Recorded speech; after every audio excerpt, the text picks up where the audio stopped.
Hello everybody, my name is Manues and welcome to another Eternal Contenders video series. So it happened that I actually found another very competitive deck recently, especially in this case with the nice and new Alpine tracker. So let me quickly tell you how this deck came to be. So basically I tried a lot of Alpine tracker stuff when it came out. I tried a kind of mid-rangey reactive version with Tundra Explorer and topping off at Thunderstrike Dragon, since that seems like a great finisher basically, but that didn't go so well. I tried some tempo-y builds with Northwind Herald and a bit in the same concept idea as the Fallen Tempo deck. That also seemed to fall short because it is at least not having all the tools it needs for now, the same way as the other deck. And then I basically kinda gave up on Skycrag till then, because while I initially thought and briefly talked about a version like this in the beginning, I'm not sure who I talked to actually again about that. We quickly sort of dismissed that approach, even though the Warcry seemed appealing with tracker and stuff. Having 1-drops that die to your own tracker seemed just too bad to try in a way. But it turns out I was wrong, and VSarius brewed a Skycrag Aggro deck at some point and tried it a bit, and yeah, he basically inspired me to give the idea another shot and brew this version on stream, and from there on basically kept playing and testing the deck, especially on stream a lot. If you've been around, you probably saw me play it plenty, and the deck actually didn't change a whole lot since the beginning, since I had most of the numbers hammered down pretty quickly, and most of the things were the same as what VSarius came up with, because I think a lot of the cards and numbers in the deck, due to the limited good cards in both colors, are kind of auto inclusions. But let's talk about the deck and the card choices briefly. So the deck basically is kind of a burn heavy aggro deck. It plays a bit like decks like RedDeckWins. Actually, kinda wanna name this SkycragDeckWins because that's sort of what it is, what it does. For people that play Magic are familiar with the RedDeckWins archetype, or kind of formerly known Sly archetype, named after the guy that came up with the whole strategy in the very early days of Magic and the very early days of card games. The deck basically deploys a bunch of early threats, tries to get in for as much damage as possible with each threat, and either use burn spells to clear the path for said threats, or if that's not possible anymore, use the burn spell to finish off the opponent with the damage the units dealt before. The deck also in a way plays the most true to an actual burn deck at times. Stone Scar Burn never really played that much like an actual burn deck. It was a big red type deck, a bunch of big efficient threats and burn spells that act as removal or finishers, in a way, kind of like a mid-rangey red deck with burn spells. All these are all Magic terms for people that play and know Magic, know what I'm talking about.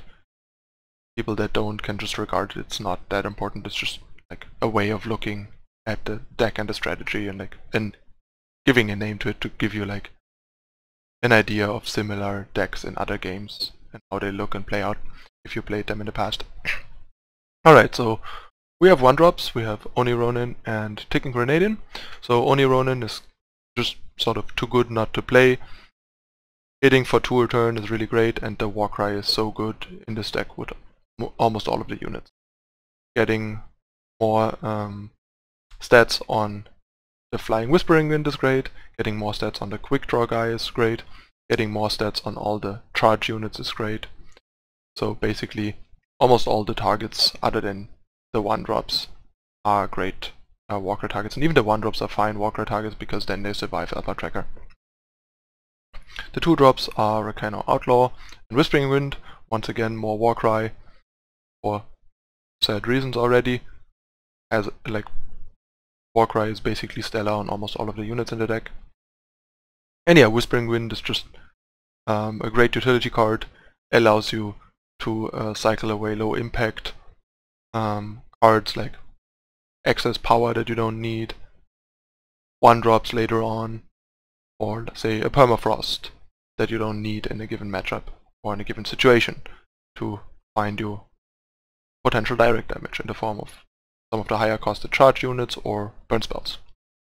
Also lets you cycle away, say, a Flame Blast early game that you can't play and kind of is slowing down your hand, because keep in mind, Flame Blast, no matter how much power you have open, counts as 0 for Whispering Wind, so you can always throw that away and get like anything in the deck basically. Have a decent chance. Like half the time you will get something that costs like 1 or 2 or maybe 3. Like actually half the time you will get something that costs like 1 or 2, and the rest of the time you will the 3+ cards. So you have a pretty good shot of getting something that you can play on turn 3 post combat basically. You don't have a play, which is good because scribbing out with the deck is pretty important. Then we have Censari Brigand. The card's surprisingly good. It doesn't really fight well with anything, but that's where like Torch and Permafrost and all that stuff comes in, and a lot of the time you will actually like find opponents not even having a blocker, so reasonably often enough you can just get in for 4 and then they have to leave a guy back, and then you can maybe punish that blocker with something and get in for another 4, and if this deals like 8 damage is already insane. And sometimes you just get like these 4/4+ Brigands from a bunch of Warcry, which happened to me a fair share, and that's like absurd. If your Brigand hits them for like 8 to 12 damage in a single attack, and you get that one attack through, like impossible to lose the game. Then we have Tracker, another card that synergizes kind of nicely with Brigand, since some potential blockers have 1 health, so Tracker clears them and Brigand survives, and then they can get in for 7 together. Also happens a bunch in some matchups, it's really nice. Also yeah, the card's just universally great. It has charge, which makes sure you get value out of it right away. The 1 damage to the face is guaranteed, it pops Aegises across the board. There's plenty of units that die to it, tokens, utility stuff. It cleans up pretty nicely. And also, that's why ticking Grenadin is the second 1-drop of choice currently, because this deck cares a lot about like burn damage, direct damage, and having too many 1-drops that kind of just get killed by Tracker is a problem. Yeah, which is why cards like Pyro Knight don't make a lot of sense, because we don't have a combo trick, so the Overwhelm doesn't really do it that much, and 1 health 1-drops are generally fragile. There's a lot of cards that punish them, like Temple Scribe and Grenadin Drone and all that stuff, and Varus Favor, and so on and so forth. And also the ultimate is not particularly relevant when you play cards like Alpine Tracker that often kill your Pyro Knight before turn 6, and if your Tracker doesn't do it, your opponent probably does it with some of the things that I mentioned. So that's why Pyro Knight doesn't make a lot of sense. That's like one of the bigger differences between what VSarius thought of and how I approach the deck. I think he was running like 4 Pyro Knights and some Grenadin drones, and no ticking Grenadin. But yeah, the Grenadin makes a lot of sense. It on average deals like 4+ damage, because you often get like 1 attack in if you play a turn 1, especially on the play. And then you get at least 3 more damage, so you get like 4 damage for 1 card and 1 power, which is a pretty good deal in a deck like this, because it adds up quickly with cards like Kaleb's Favor and Tracker and all the charges getting in once. And yeah, you can even like use late game Grenadins that you just wanna get dead, basically, to use them as like torches to the face. You can just play them and then play a tracker on say turn 5 and just kill the Grenadin. So that's also nice. And yeah, and then we have 2 Soulfire Drake as like a curved hopper. Card does a great job. There is units like Whispering Wind and Tracker that already have 1/2, so Tracker gets guaranteed flying and gets guaranteed charge, which is sweet. And on a lot of these, and Brigand also has charge, so getting flying on a Brigand is also pretty sweet. And the other units get like flying or charge, which is both decent and kind of neat, but not that big of a deal. Like the biggest hits are like 3 units. And simply the fact that you can often like make sure that Drake gets in for 1 hit and then he already kind of did it, his job, and after that it's just bonus and keeps the opponent busy defending themselves against the Drake while you can start burning them out.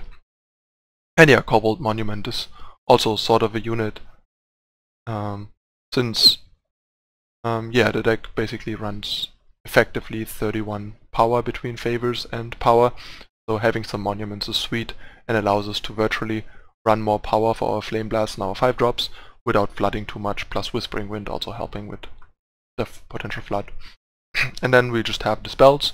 We have the 12 good burn spells for Flame Blast, for Torch, for Obliterate. Not a whole lot explanation needed there, I would say. And then we have Permafrost, which is just a super effective universal removal that basically gets rid of anything as a blocker that isn't doesn't have a plate on them or is Champion of Glory or Titan.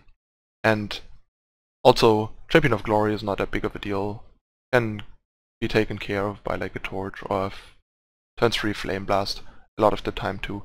Titan is like the biggest deal because basically Obliterate can only like kill it right away on the play and is also not very tempo efficient, which is why I recently added 2 Polymorphs to help with that a bit. Also Polymorph has some nice synergy with Tracker.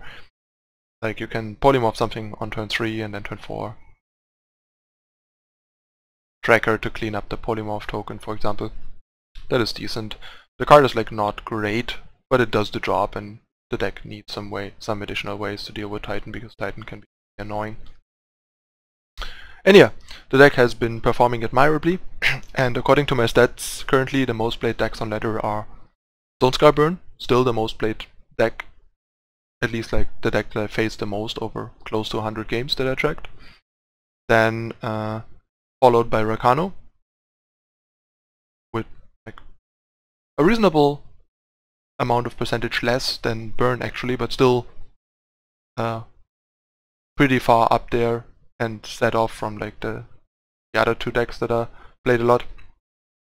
And then the other 2 decks that were heavily played in my experience over the last like 100 games basically were Chalice and